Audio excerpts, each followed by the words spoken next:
What's up, guys? So here I am again. I'm gonna do another tutorial, and today um, we're gonna jump into Windows exploitation. So there's gonna be a few things that we're gonna go over.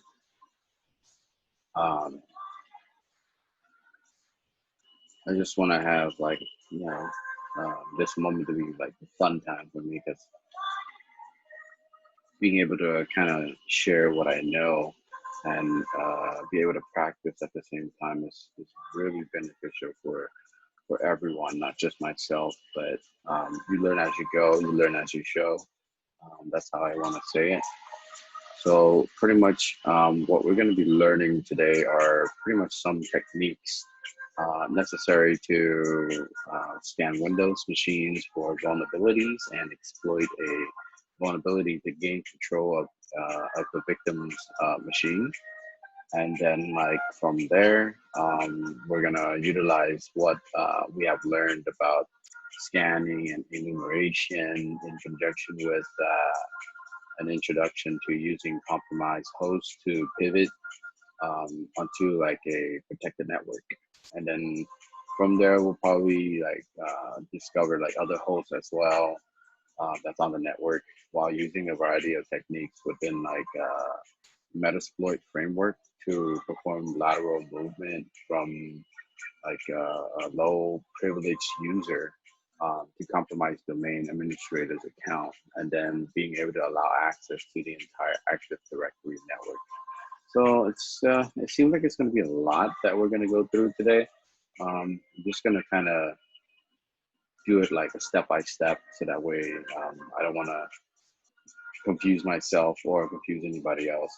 If you guys are planning to get involved in penetration testing, um, these are kind of like the tools that you'll be utilizing and learning throughout your path if you want to become a penetration tester. But that's pretty much my goal in the future. I want to be a penetration tester.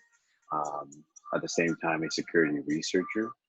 But at the moment, I'm going to just keep on learning because I think that the more you learn, the more skill set you gain, and also the more experience you'll have to be able to showcase your skill set in front of either a group of interviewers um, for a certain type of role that you desire, right? All right, so I'm going to go over kind of like the objectives that we're going to go today. Um, Pretty much going to be identifying vulnerable systems and launch remote exploit. We'll probably conduct like post exploitation activities, be able to pivot between like networks through compromised machine, and launch like a privilege escalation exploit to gain system level access. Um, be able to access the domain administrator account by extracting cache clear text credentials. And also, we'll probably be able to crack like weak domain account passwords from a hash dump. And today's tools, I think I'm going to be using pretty much are Metasploit, Interpreter, Nmap, Proxy Chains, and John the Ripper. So these are just pretty much like some tools that you would utilize when you're doing any type of exploitation, right? All right, so let's just jump right into it. I'm gonna jump right in there. So I have my Kali Linux. This is the older version.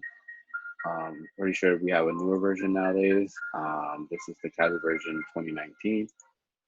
Um, so I'm just gonna go ahead and pop up the terminal, and let's just check our nick. Uh, Using if config, pull up our interface, our network interface.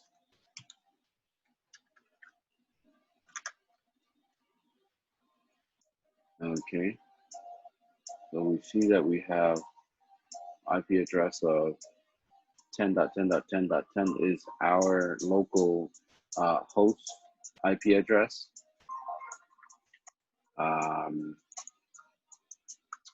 Right. That looks good. Want to keep that.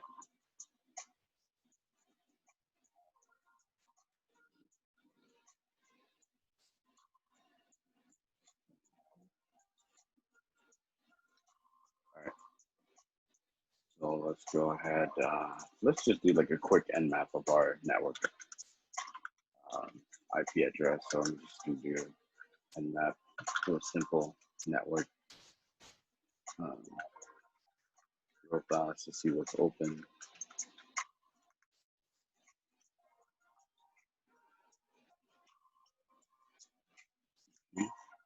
So you can tell that the host is up. Obviously, it's our computer. So let's do a version. See if we have any version hopping. And we do. See what it shows us.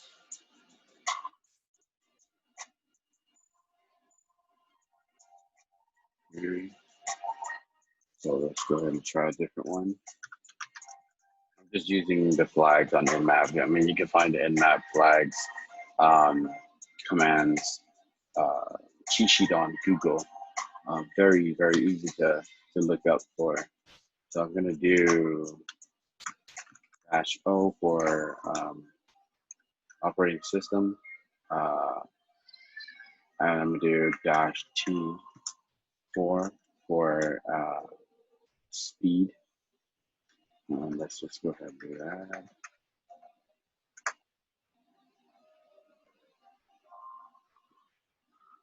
Okay, shows that I closed. All right.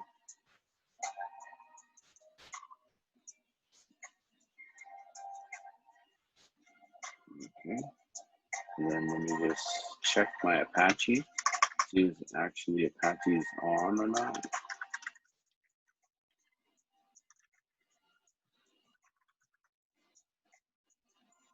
Show that Apache is on, so that means I know that port 80 is open on my end. If Apache 2 is on the port 80. And let's check our SSH.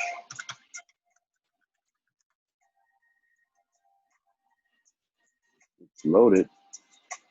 Okay, so those two are loaded, but they're not started. So let's go ahead and do that. Go ahead and start our Apache service.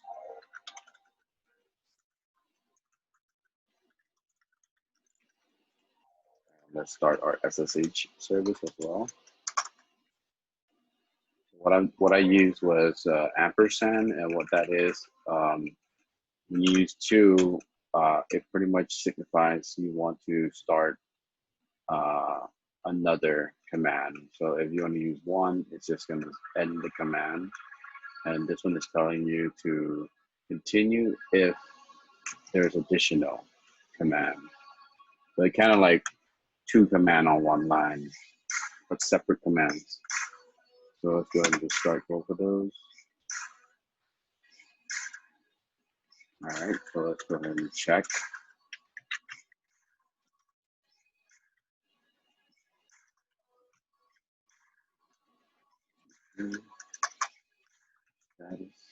All right, as you can see, we started the Apache. Okay, Q2 exit out, and then let's start the SSH as well.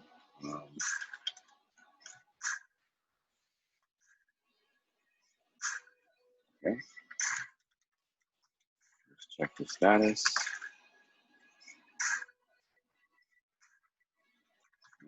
I don't know how to spell. All right, perfect. Looks good. So let's go ahead and double check that again. Let's do an nmap -sv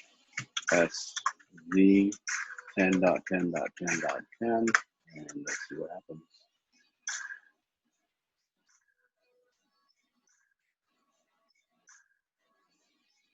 And there you go. So that is how you actually start a service and to do a port scan of your own network. You would utilize nmap. and I use the dash SV as for scanning version. It populated the version, as you can see right here. You have the port, you have the state, tell you if it's open or closed, the services, which is SSH, and HTTP, which is Apache, and you have the versions. As you can see, it's running on this version, and port 80 is running this version of Apache. So you can tell that that's running on those versions, right? So if you were to go to Firefox, you can actually test your theory. So if you open up Firefox, and you actually go to the 10.10.10, which is your local host,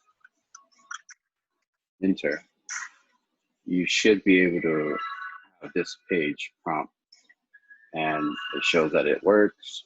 And this is how you know that your Apache is open, okay? And if you do admin, let's see what you get. When you try that, as you can see, it tells you the version right here as well. So it populated the version for you just because you try to inquire with an admin directory. So basically this is called directory indexing. So if you were to try, say for instance, you want to get the home page, you just do index.html, and it should give you this. Sweet. Brings you back to that. Now you were to do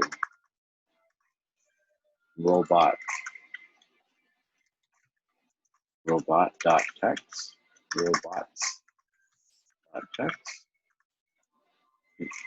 And if it was disallowed, meaning if it's not secure, then it would pretty much give you some more details that you can actually try to navigate to.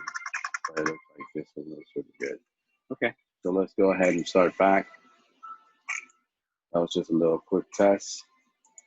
And now we're gonna do the actual, we are going to do the actual objectives. So let's go ahead and open a new prompt.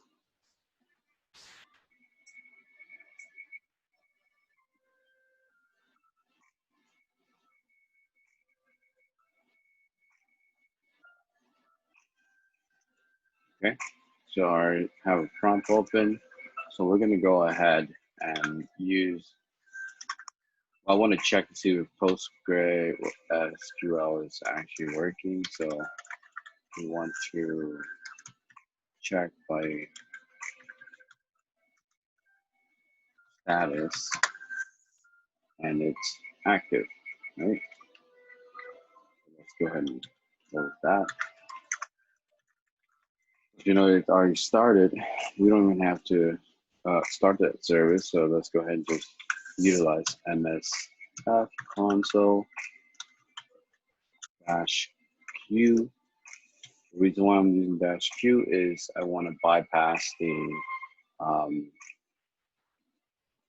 image that usually when you start the Metasploitable, usually it follows with a image of Metasploitable. And when I use -q, it pretty much bypasses it and it just goes directly to the work frame or the framework.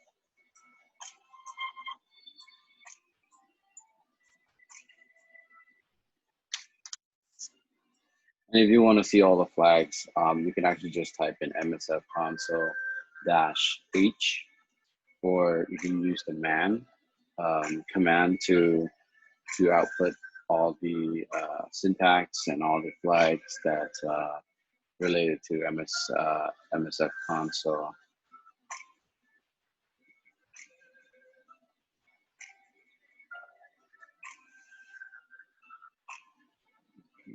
All right, there you go. As you can see,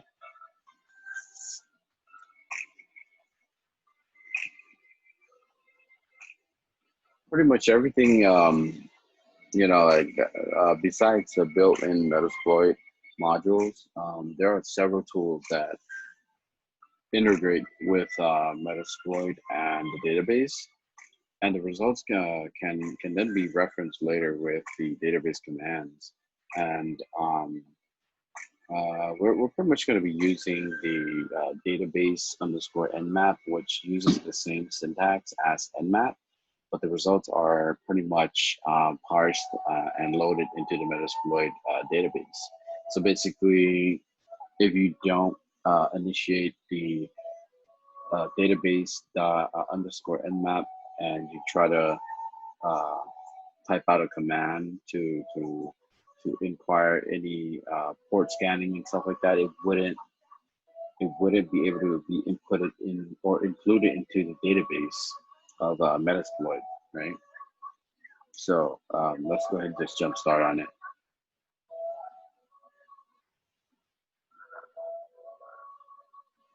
All right. So what I like to do is I always like to use Workspace. Workspace is pretty much the Metasploit database. So say for instance, if I want to save all the data that I inquire from any from any network, um, I would want to save it onto the workspace. So in order to create a workspace, you pretty much, it is a pretty much built-in service. So you use workspace -h to list all the help. Um, and so it shows you all the flags, as you can see, workspace -f and so on, right? And a description of that flag onto the right side. So what we're going to do is we're going to try and add a workspace. So that's going to be workspace -a right here, -a. And you can name it whatever you want, right? So I'm going to name it um, Windows 7. And then I'm going to do exploit. It's going to be XP, EXP. Um, enter. And now that the workspace has been added, to confirm that you're actually in the database, in the workspace, all you have to do is just type in the workspace and include the file that you just created, the name of the workspace that you just created. I like to use the tab completion. Thankfully, you're actually able to use the tab completion inside Metasploit, so which is kind of cool. All right, so then I'm just going to enter, and now I'm inside of the workspace. And to verify that you're actually that you actually selected the workspace, all you have to do is just type in workspace, enter, and you can see that the asterisk moved from the default to the Windows 7. So that is the new workspace that I just created. So now you're actually in the workspace that you've just created. Okay. So what we're gonna do is we're gonna go ahead and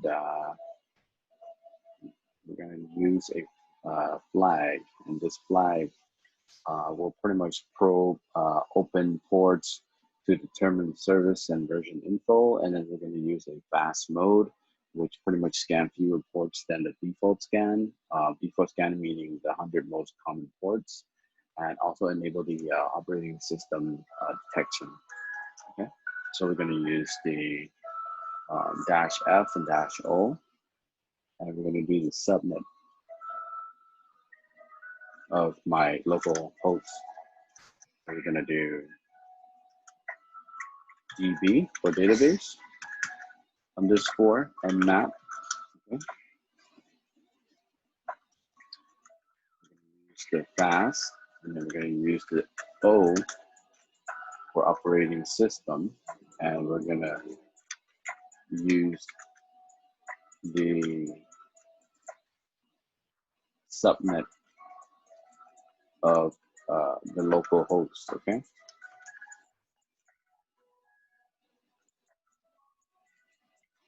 It's pretty much going to run this port scan As you can see, it's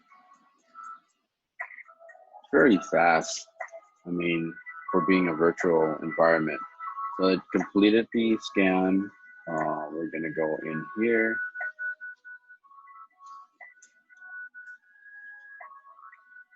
So as you can see right here, there's one, okay, two. So there's actually two different IP addresses. This one is mine, so there's actually two only. This one is a different IP address, so let's check that out. That's different from ours. This is ours. You can see that 22 is open, 80 is open, and on the other IP address here, you can see that port 135 for MSRPC, NetBIOS is open, and 445 is open. And if you look at the MAC address, you can tell that this is a Microsoft. So that has to be a Windows desktop or a Windows computer. This is Microsoft. And if you look at the right here, the top pretty much tells you what version. It's Microsoft Windows XP 2003. And they're pretty vulnerable for today's usage. There's so many exploits out there for any Windows XP or up to Windows 7 Ultimate. And so, you know, it's always highly advised that you upgrade your operating system to the latest operating system, since Windows 7 was pretty much ended recently, early this year. And so what that means is end of life for the Windows 7. That pretty much means that the vendor is completely going to stop any type of update for that operating system and version. And so, you know, it's very vulnerable to many attacks. But it's always good to kind of go back and understand how to utilize that operating system, because, you know, I mean, the best thing to do is kind of like learn from the old stuff, right? That's what we do nowadays as well. So since we know that, which is good information, now, since we use the database command, we can use, we can prompt the information that we stored in our workspace just now to see what's listed, right? So you could use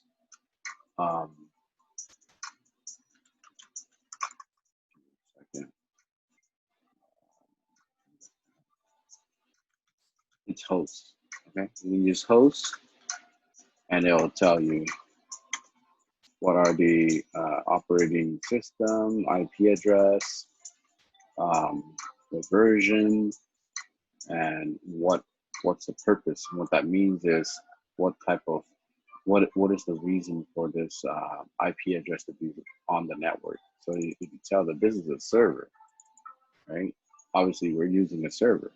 That's our IP address. Now, this .20, it shows here, it was a client. So that means that is an actual personal computer that's connected to the network or to our network, okay? And it has a MAC address right here, which is very vulnerable. You shouldn't be able to see this, because that's how you're able to identify exactly what it is. And it shows here Windows XP, okay? Now, if you type in service, you get more details. And with services, it just shows you the protocol, shows you the port right here, and the name of the service. SSH is open, HTTP port 80 is open, MSRPC is open, and NetBIOS is open, and the this is pretty much the Active Directory is open as well. And furthermore, when you start to understand and know how to use all the flags, you'll be able to prompt out all of these additional data inside the table. As you can see, there's like missing right here. OS flow is missing, info is missing, comments missing. So you could go far in terms of researching, gathering information. This is pretty much what a penetration tester would be going through. Okay. All right. So let's see what we could do.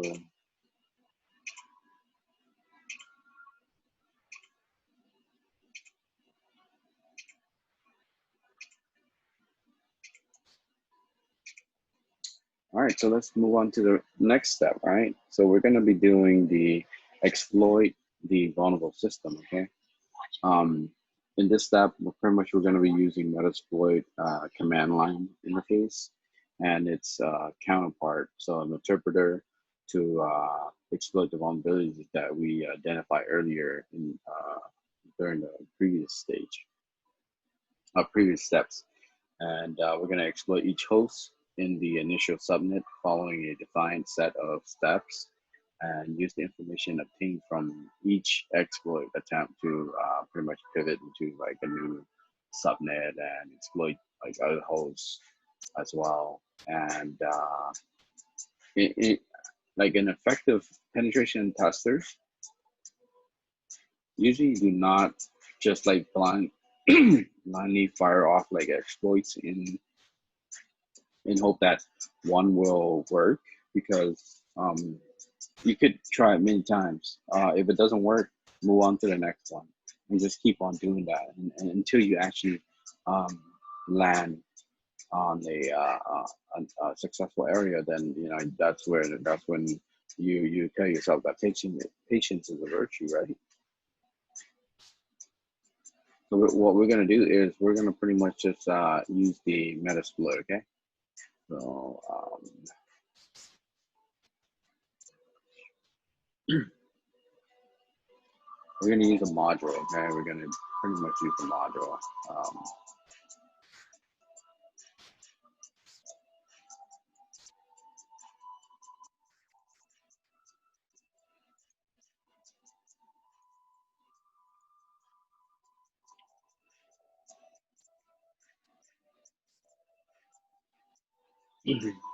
I mean, you could always use like a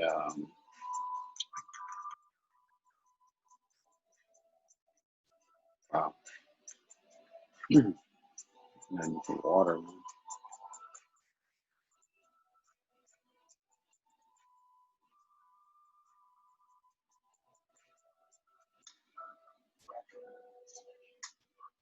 All right, so you know what? I'm going to go ahead and end this recording because I don't want to extend the recording time for YouTube. And so for the next step, when we go ahead and exploit the vulnerable system, I'll start it off with the next video. Okay. All right.